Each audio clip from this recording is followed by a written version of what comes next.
being that this is the last album, what have you thought about your future musically? Are you still going to do music? Are you maybe going to produce or mix and, maybe record records with bands? Have you thought about anything like that? Yeah, I got a lot of ideas. For example, during the Corona phase period of time, we have to earn money with other projects. I'm not a fan of solo projects, but we get money from the state, from the government here in Germany in this time. And they said, if you are doing something else or the opposite of that, what you did before, we gave you 7,000 euros just to record your own stuff, or maybe you get another idea, I don't know, for a project.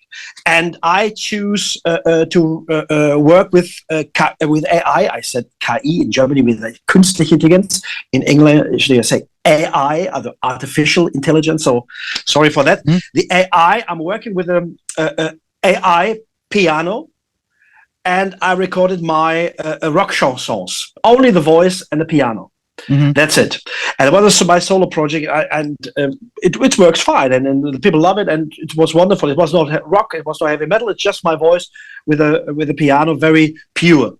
And these kind of projects are very interesting. Maybe I'm working with another guitar player and give my experience in the world, maybe a guitar player and my voice playing in smaller clubs, and we are just talking about the Axxis carrier and how things going on and developed and changed over the years and this stuff. Or maybe, I'm not sure, because maybe I use the Axxis logo and everything else in the future and do some other stuff, but that's, I don't know, to be honest to you.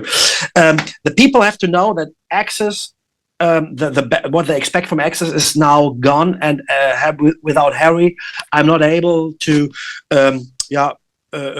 fill out this loss. And I think that's the reason why I said Axxis. This is the last record of Axxis, and if I'm doing another record with Axxis, it's not Axxis anymore. It will be another songs, other ideas. I don't know. It's only Bernie's Axxis or something like that.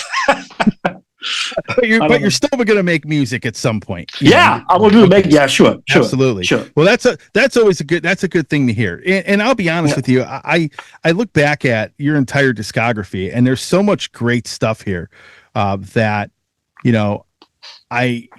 for me, there's such a diverse amount of stuff here that I think you should be really proud of a lot of the stuff you've done. I mean, it really is different now. So if you had to go back, in the history of this band, if you had to pick, this might be difficult. what would your favorite album be that you recorded? If you had to pick yeah, that's what is your favorite son or daughter or whatever? I don't know. No.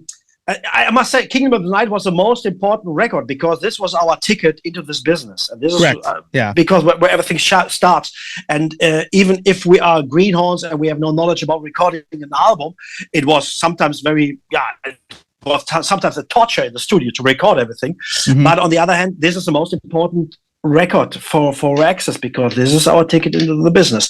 And on the other hand, the record you said, Back to the Kingdom, was very important for us, because this was our first step into the independency and into the business without a major company in the background, And so these both records are very, very important for us. And now coming home, the last one, this is important too for us.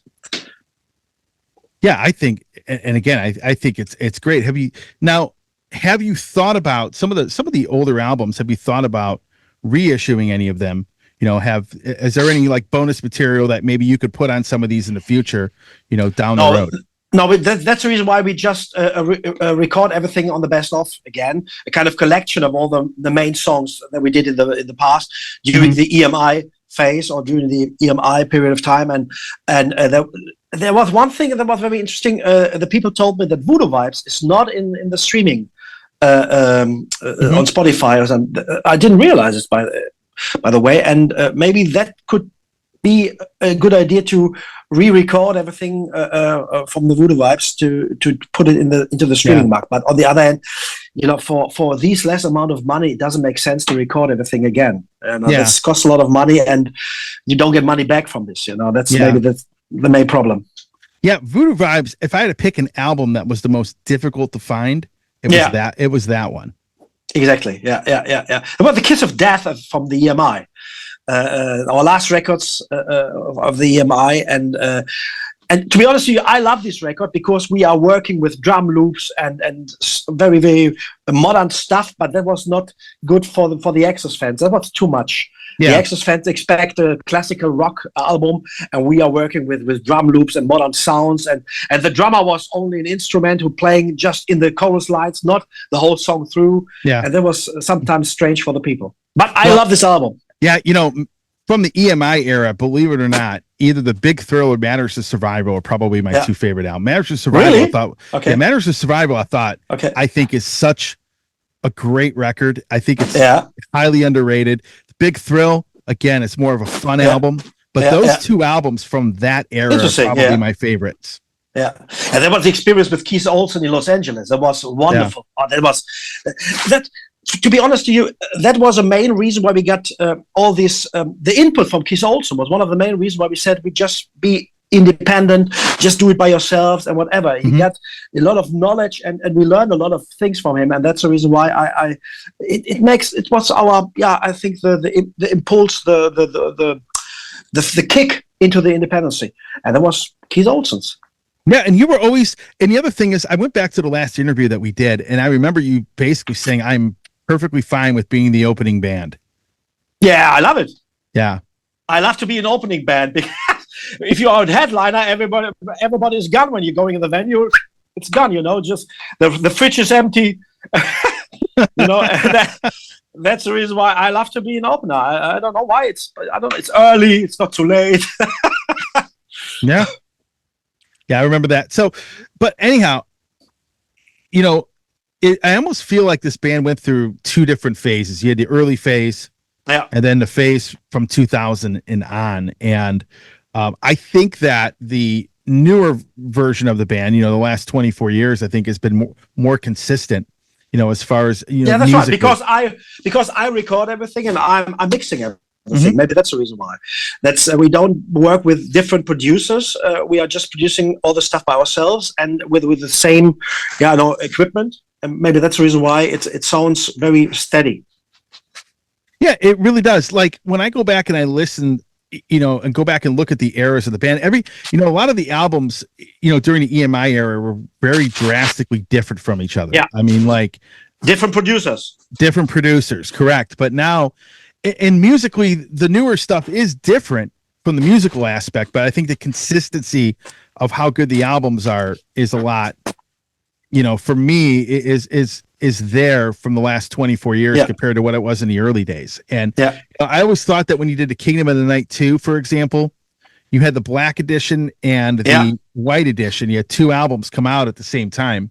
I thought that was I thought it was a pretty cool idea as well, because you kind of had more of the, I don't know what you want to call it. I don't want to say negative, but like you kind of had more of a some darker music. Yeah, more these power metal elements on the Black album, and more this classical rock, this with some pop melodic stuff inside, on the White album. Yeah, that's probably the best way to describe it. My description was pretty bad, actually. No.